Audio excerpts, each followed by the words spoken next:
Hello everyone, this is OGAE Azerbaijan calling. It's another year of Eurovision Song Contest, and today we have another interview. This time my interviewer is hailing from the very heart of Europe, Prague, a band which quickly rose to the top of Czechoslovak modern metal alternative rock scene. So let's welcome the one and only Skywalker.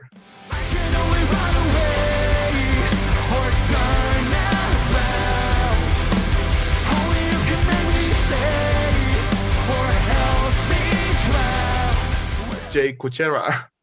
Hello. Yes. Hi there. Thanks for having me. And I appreciate you pronouncing my surname exactly as it should be. That's really cool. Jay, can you please tell us how the band was created and how did you find the members for the band? Yep. So the band started roughly about, I think, 10 years ago. And finding the members was the easiest thing in the world. The drummer is my brother, Damien. So we've always, made music together.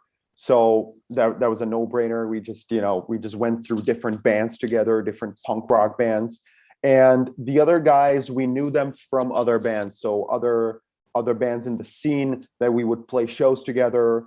And, as we all left high school, I think a lot of these bands slowly faded away.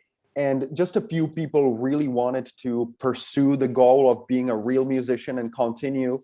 And we got into different sounds, got different inspiration from different places, and just kind of found other people who felt the same. And we'd already been friends, pretty good friends. So it was very natural. It was a really easy thing to do to start this band.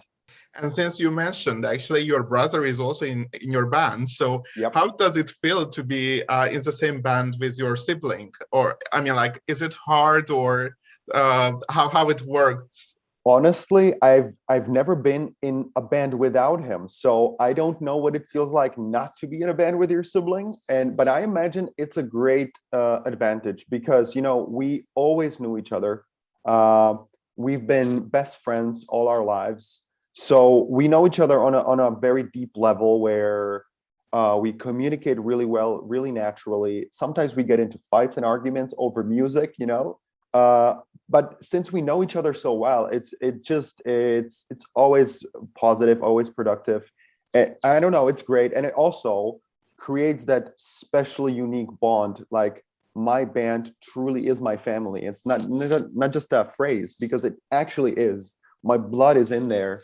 And it's awesome. And every time I learn about a different band that, two people are brothers or siblings, I always like the band even more.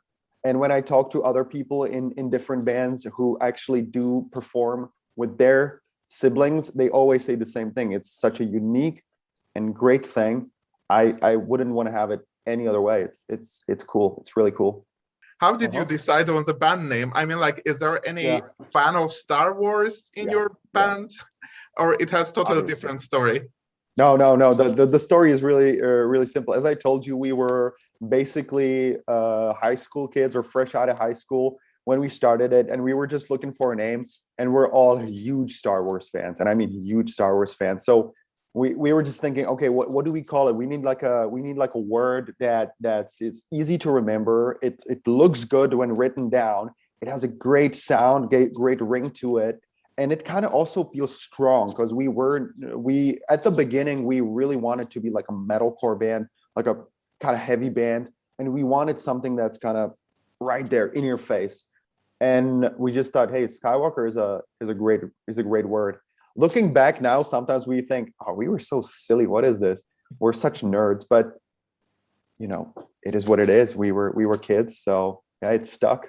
I would like to know, who is your music inspiration or who influenced you music-wise? So the biggest inspiration for everybody, for the whole band, but also individually for us as people, that's very easy. That's Blink-182, the American punk rock band. It's for all of us, and that's also why we understand each other so much. For all of us, at a certain point in our lives, that was the band, the interpret that inspired us to actually become musicians. Not maybe just play guitar in your room or or just listen to music or something. But actually that band made us, pick the instruments and actually start writing songs. And we had this dream of, these guys are just so cool and everything they do is the best. That was the reason we chose to do this. But, we don't really sound like them now. I mean, sometimes maybe, but not really. So throughout the years, we moved through different phases. New metal was really big for us, like Deftones or Korn, Linkin Park, Limp Bizkit, all these bands, definitely. And then we got into hardcore music also and metalcore music. So there are many other bands from, I would say, the last decade or last 15 years. I don't know, what's like a great example? Parkway Drive from Australia. It's a big modern metal band. They definitely influenced our sound a lot. So a lot of hardcore and metal also. But, at the end of the day, we're also very much into pop music. So me personally, I really enjoy the two latest Justin Bieber albums. So there's always this pop element in there as well. But I think, as I said at the beginning, the biggest reason why we even make music is and always has been Blink 182. And you guys have released 3 albums. Albums and EPs, only some of them are like really full length. Mainly it's just shorter pieces, but yeah, but basically, yeah. Can you tell us what differs each album from another and the evolution of your growth as a band? So, as I said before, we started as a more straight up metalcore band. So there was a lot of screaming, a lot of heavy stuff. And only occasionally we would actually put in, some poppy, more melodic things or inspiration, maybe more from pop or punk. But as we grow, I guess, older, that's one thing. But as we grow also more experienced as musicians, we sort of naturally started incorporating more influences, more melodies, more harmonies. Also, we got a lot into electronic sounds, synthesizers, stuff like that. So I think we moved from that initial heavy riff-oriented sound to something more melody-oriented. So we still like to have a heavy part here and there, just like we have in this song Way Down, but we kind of just use it as a way to emphasize that emotion of the song.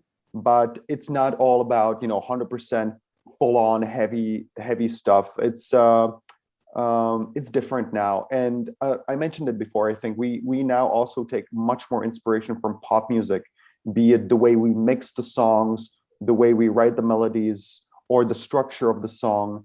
We're big fans of that as well. So some people say, oh, you're just softer because it's more trendy. No, it's just what we feel and some of the emotions that we have in us, and that's really important for us. They're just better expressed through harmonies and through melodies rather than just heavy stuff 100% of the time. So this mixture in favor of a more melody driven sound, that's where we are right now. So we'll see what happens next. We never know. While actually I was researching you guys, I found out that after Babylon and Liberty Island, your EP Sugar House was repeatedly mentioned as your defining one. What made it so special? Right. That's a really good question. I haven't really thought about it in a while, but it definitely was, because it was that moment where, up until that point, we mainly just played shows and we were mainly active just in our country, in the Czech Republic and Slovakia, which is, almost the same country. But then with this new record, first we had more people from the outside cooperating with us. We had a great producer. His name is Seb Barlow. He's in the British punk rock band Neck Deep. And what he did for us there was, just take what we are, what we want to communicate through our music, and just kind of ascend it to this level of a much more solid sound where the songs have better structures. The melodies are exactly what they need to be to communicate that message a bit better. And we created the sound at the time where we felt 100% like this is who we are.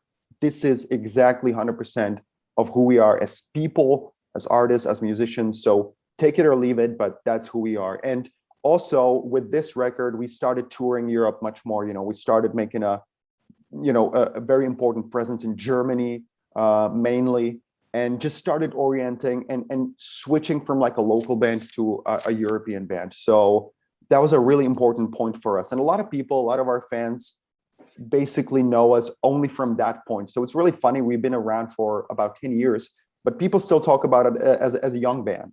Mhm. And that's really cool because we don't feel old and we don't want to seem old. So if you can think about us as a young band, that's so amazing.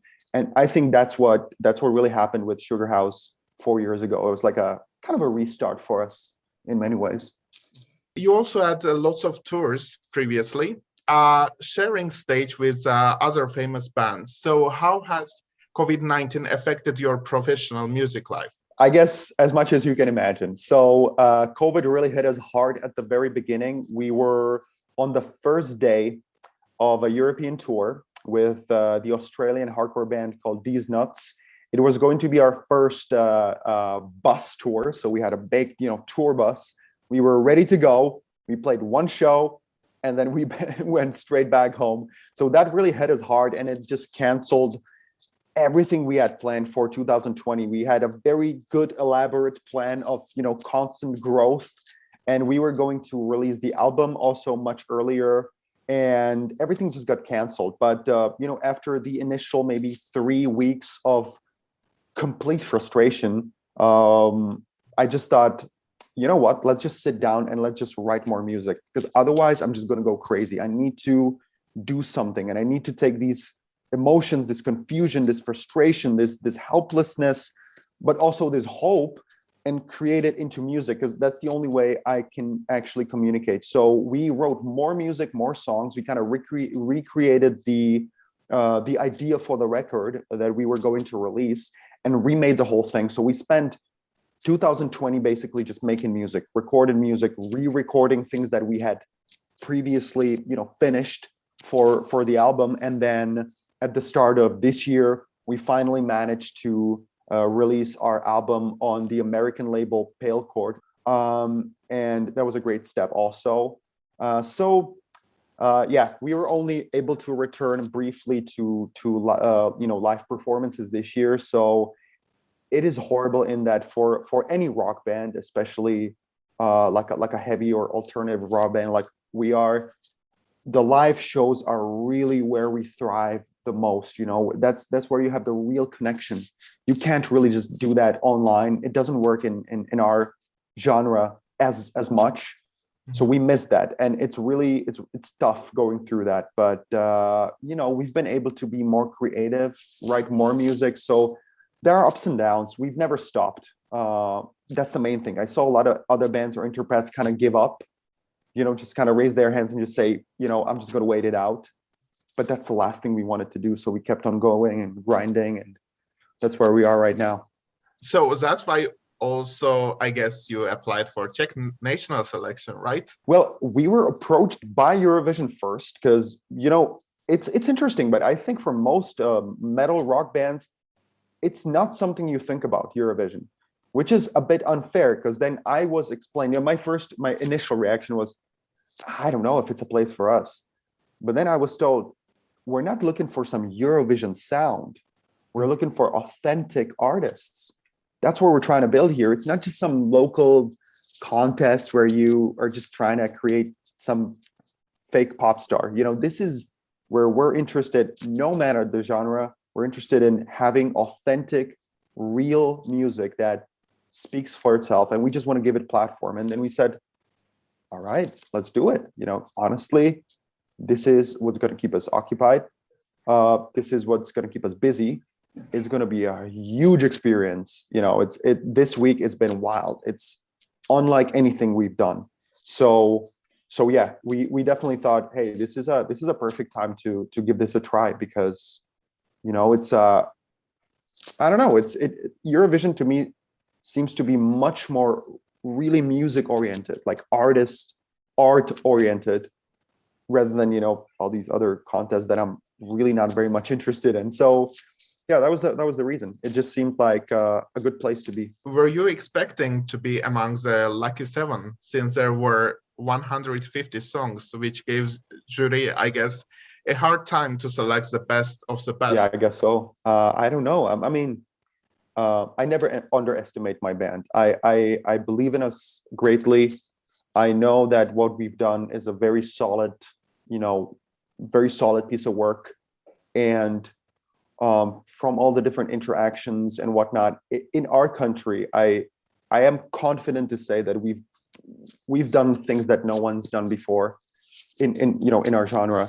So I know we've worked hard to gain that place where we are right now. So on the one hand, I can say if anyone from that scene should be there, I think it's us, but not because of my ego, but because I know that we have really worked hard for, accomplishing all of this.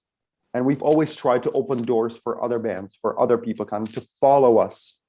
So if we can open this door for other bands to try, next year and next year, that's the role we want to play. So in that sense, I was thinking, nice. Thank you for kind of appreciating that. But out of 150 songs to be in the final 7, I mean, you can never really expect that, right? You never know. You never know. There are some pretty good musicians in this country, so I'm honored.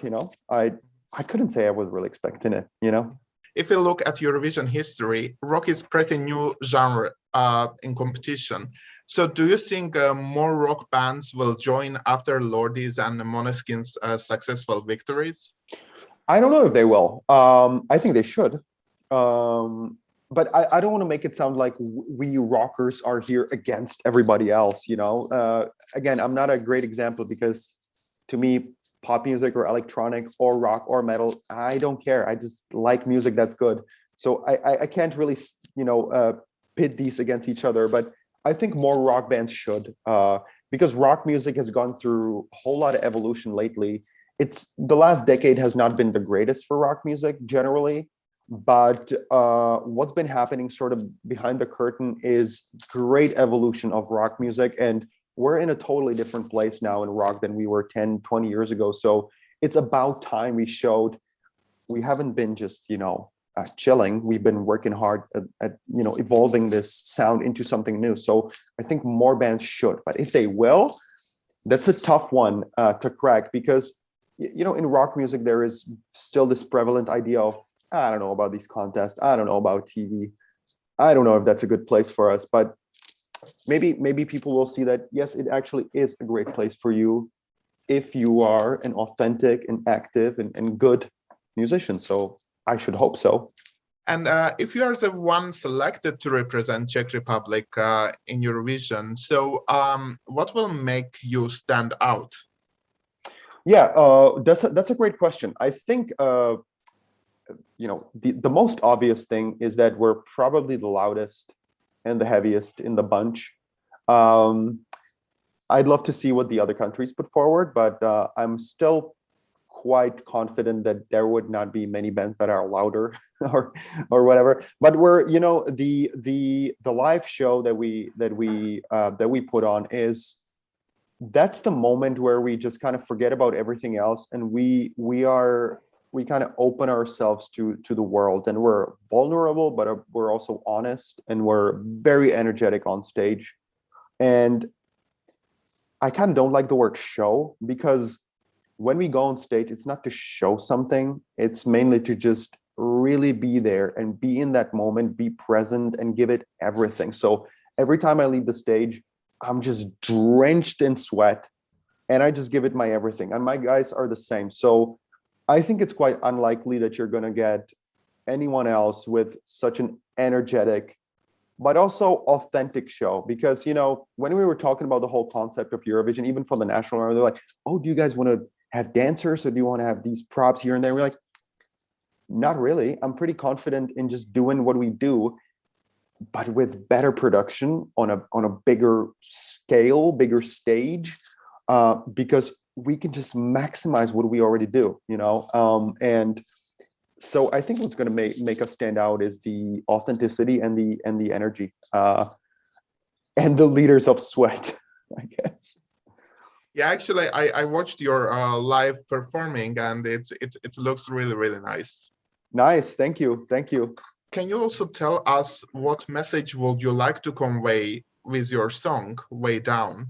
Way Down is not really different from our other music in that the message is kind of in line with what we've always done. I already mentioned vulnerability.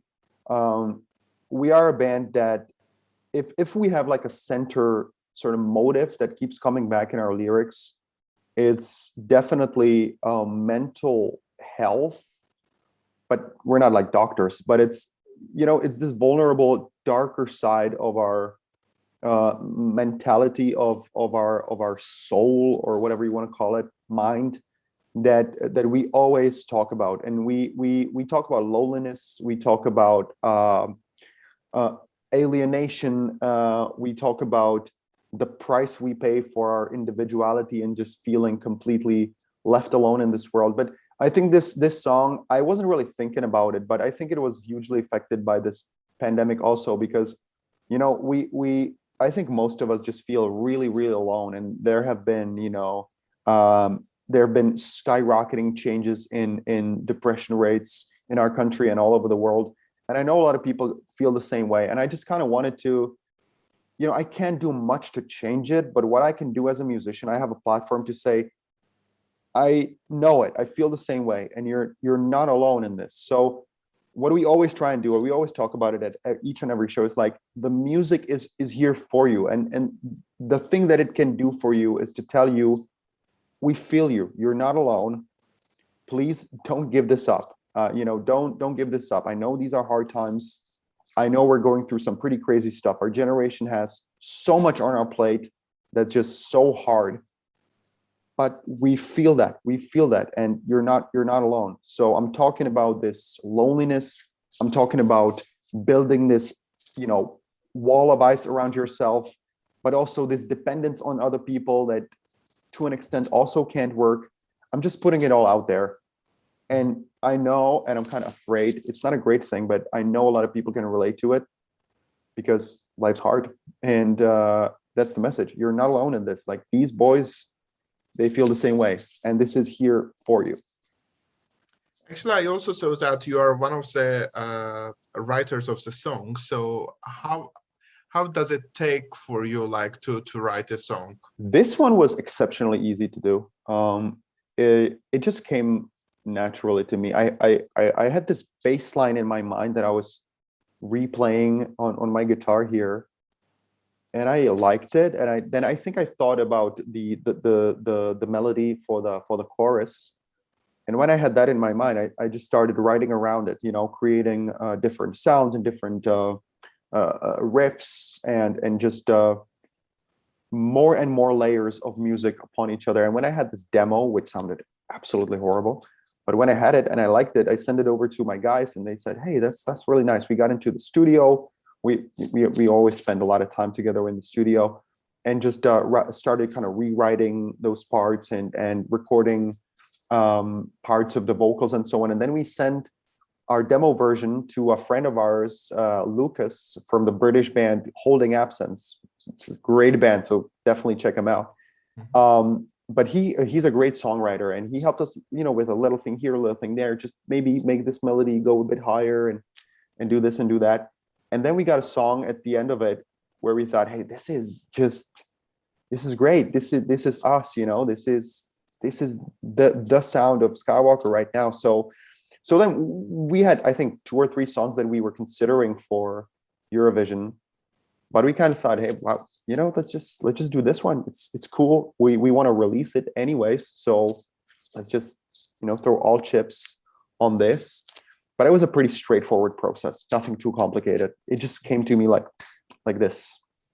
Jay, I guess you have already listened to the other 6 songs in the national selection. Sure. So if not you, who would you like to represent Czech Republic in Eurovision Song Contest? Yeah. Should I say nobody? No. You know what? I actually really enjoy Annabelle's song. People say it sounds a whole lot like Avril Lavigne. And that's pretty cool. You know, I mentioned pop punk before, and when I was a teenager, Avril was a really cool artist for me. I still listen to her. I shouldn't say it used to be. Still listen to her. And her new song, by the way, she's got a new single now with Travis Barker from Blink, and It's a very straightforward, simple song, but I really like the sound of it. And Annabelle kind of reminded me of it. It's very energetic. You know, I thought she was more of a pop artist before, but then I heard this song and I also thought, hey, it's got the pop, melody, the pop harmonies, but it also has that rocky feeling to it. I know it, again, it kind of sounds tribal because like, if it's not my rock band, let it be this rock song. But, you know, it's the one that really kind of caught my attention. I thought, yeah, it's a really cool song. So, yeah, I like that one, I guess, the most. And do you watch Eurovision in general? And who would be your ultimate favorite from Eurovision Song Contest? You know, it isn't as big in our country as it is in other countries, which is strange. And I never quite understood why. But I'm thinking it's probably going to become bigger and bigger in the future. But for many years, it wasn't even here. So for many years, I wasn't really paying attention because nobody was talking about it. It's just in the recent years mainly that I got interested more in it. And last year, Benny Cristo, who's a friend of ours, was in there, and we were just talking about it right before he left. And I thought, hey, that's really cool. So I definitely kept my fingers crossed for him, and I'm glad he was able to show what he can do to the kind of masses outside of our country. He's huge here, by the way. He's huge here. But I was very happy for him to be able to show what he can do in other places as well. But historically speaking, we were talking about this with the guys, and you mentioned Lordi before. That's really cool. You know, it's this cool band, kind of funny in a way, but also pretty cool. That, you know, we all knew it back in high school. Everybody loved it back in high school. And interestingly enough, I was only kind of like half aware that it was the winner of Eurovision. So then it kind of came full circle to me. I was like, oh, wait a second, this band actually won back then. Now that's really cool. So maybe that's my all-time favorite, just because how unexpected it would be for someone like me to learn that this band was in Eurovision, because we kind of knew about it, but then just focused on the music more. And yeah, it's cool. And Jay, do you have any message to your fans? Yes, vote for number 7, Skywalker. That's your boys. No, but that's, you know, that's the first thing. Obviously, if you're watching this, if you like what you hear, go ahead and vote for us. We'll very much appreciate it. Also, thanks so much for the support we've been getting from all over the world. It's insane, and I wasn't really expecting that. So thank you very much for that. And what else? I really want to use this platform to just say, people, it's a crazy time. So please stay safe, take care of each other. Please be kind to each other. Solidarity should be the rule of the day. So never forget about that. That's, you know, and music can bring this sensitivity to your heart. So use it and be sympathetic to all other people. No differences. And yeah, that's really important. What a great message. Thank you very much. Thank you. And as a last thing, I wonder if your guitar is next to you. Do you want to see it? Well, I want to see it and I want to hear. First, I want to show you the guitar that I wrote Way Down on, right? You're not going to believe it. It's our guitarist's old guitar. Check this out. Oh my God. Hello, Kitty. This is where I write my metal riffs, man. It's really crazy. And I do have an acoustic guitar here somewhere as well. Give me a second. Anyway, so what was it? What was it you wanted to ask? Well, can you play your song and sing a little bit? I can try a bit of the chorus, maybe. I can only run away or turn around. Only you can make me stay or help me drown. Will you wait for me, wait for me? When I'm on my way down, will you save me, set me free? Wow, I should have tuned the guitar, but I hope it's a good example. Thank you. Thank you very much. I wish you very good luck. Thanks very much, and you have a good one. Thank you.